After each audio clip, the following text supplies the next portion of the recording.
तो स्टूडेंट्स आज हम देखेंगे mole fraction. Mole fraction is denoted by काय। तो इसको हम बाइनरी सोल्यूशन के लिए किस तरह से कैलकुलेट करेंगे। देखिए, जो बाइनरी सोल्यूशन है उसमें दो तरह के कंपोनेंट रहते हैं, एक सोल्यूट और दूसरा सॉल्वेंट। सोल्यूट को जनरली हम 2 से या बी से या स्मॉल बी से डिनोट करेंगे, सॉल्वेंट को 1 कैपिटल ए और स्मॉल ए से करेंगे। मोल फ्रैक्शन किस तरह से निकालनी, देखिए जब कभी भी हम वाटर में सपोज शुगर डालें, अगर हम शुगर डालें तो जो शुगर होगी सोल्यूट और वाटर को हम ट्रीट करेंगे सॉल्वेंट। ओके, तो किस तरह से सारा ये चलेगा। मोल फ्रैक्शन, अगर हम मोल फ्रैक्शन ऑफ सॉल्वेंट लें, यहाँ पे वाटर है तो क्या आएगा, number of moles of solvent जो कि वाटर है और number of moles of sugar plus number of moles of water, क्योंकि जो सॉल्यूशन है ये दोनों के कॉम्बिनेशन से बना है, शुगर के भी और वाटर के भी। तो ये टोटल होगा, जिस भी हमने कंपोनेंट के मोल फ्रैक्शन को निकालना है उसको नंबर ऑफ मोल्स उसके जो न्यूमरेटर पे रखेंगे, बाद में टोटल के साथ डिवाइड कर देंगे। सपोज करिए अगर यहाँ पे तीसरा कंपोनेंट रहता तो हम यहाँ क्या करना था, नंबर ऑफ मोल्स ऑफ उस तीसरे कंपोनेंट के भी लिख देने थे। अब मोल फ्रैक्शन ऑफ, जैसे इधर शुगर है तो क्या आ जाएगा, mole fraction of sugar, number of moles of sugar divided by same उसी तरह से number of moles of sugar, number of moles of water. तो देखिए इसे हमने न्यूमरेटर पे रखा है। इस तरह से आप जो 2 कंपोनेंट्स का वो निकाल सकते हैं। सपोज करिए मैं आपको इधर 3 कंपोनेंट्स के साथ भी एक बार सिखा दूं। देखिए ये है वाटर, इसमें हमने डाल दिया सॉल्ट और साथ में क्या डाल दी, शुगर।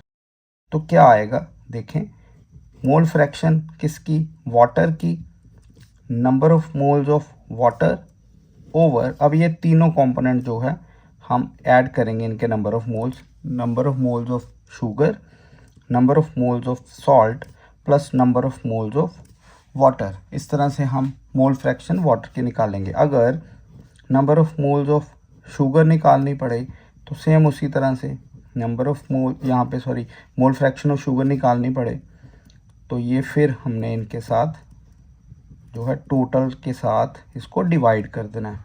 नंबर ऑफ मोल्स, अब देखिए जैसे हमने सॉल्ट की निकाले मोल फ्रैक्शन, तो number of moles of salt over number of moles of salt plus number of moles of sugar plus number of moles of water.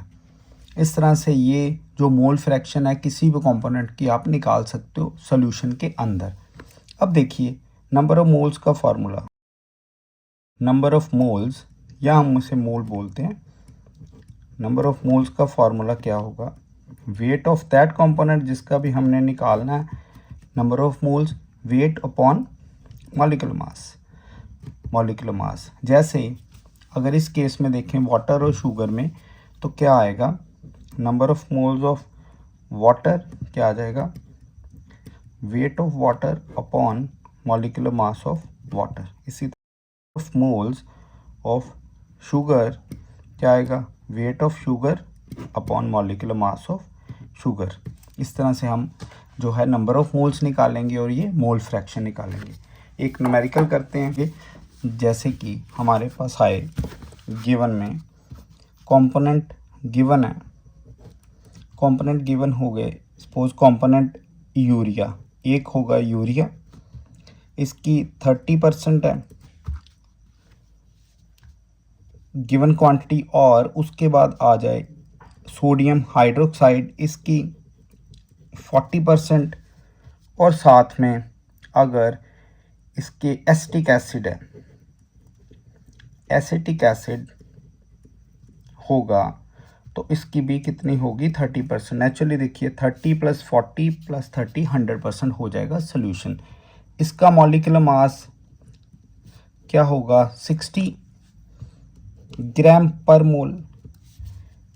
इसका मॉलिक्यूलर मास सोडियम हाइड्रोक्साइड का 40 ग्राम पर मोल और एसिटिक एसिड का molecular mass जो है ये भी 60 ग्राम पर मोल होगा। फाइन।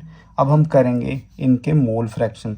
सपोज करिए आपको सिर्फ इसका मोल फ्रैक्शन निकालना है, आपको बोला गया सोडियम हाइड्रोक्साइड का मोल फ्रैक्शन निकालिए। तो क्या करिए, सबसे पहले सभी के नंबर ऑफ मोल्स निकालेंगे। Number of moles of urea, urea के नंबर ऑफ मोल्स किस तरह से आएंगे, weight of urea upon molecular mass of urea.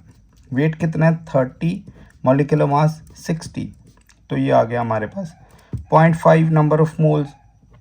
Number of moles of sodium hydroxide, weight of sodium hydroxide upon molecular mass of sodium hydroxide. Weight कितना है 40, molecular mass 40, ये आ गया 1। इसी तरह से number of moles of acetic acid, weight of acetic acid upon molecular mass of acetic acid. Weight आ गया 6, अपना वेट है जी 30/60, तो ये आ गया 0.5। अब हमने सोडियम हाइड्रोक्साइड के मोल फ्रैक्शन की बात करनी है। क्या आएगा, number of moles of sodium hydroxide upon total number of moles किसके, यूरिया के, सोडियम हाइड्रोक्साइड के एंड एसिटिक एसिड के। ओके, अब देखिए नंबर ऑफ मोल्स इसके कितने, 1 divided by sodium hydroxide 1 plus urea के 0.5 प्लस एसिटिक एसिड के 0.5। इस तरह से आंसर क्या आ जाएगा, 1/2 आ जाएगा, तो 0.5 इसकी मोल फ्रैक्शन आ जाएगी। मोल फ्रैक्शन के लिए आपने कुछ चीज़ें याद रखनी हैं। फर्स्ट जो है mole fraction of solute plus mole fraction of solvent, ये हमेशा 1 के इक्वल है। दूसरा जो मोल फ्रैक्शन है, मोल फ्रैक्शन इज़ यूनिटलेस, ये यूनिटलेस क्वांटिटी है। Thank you.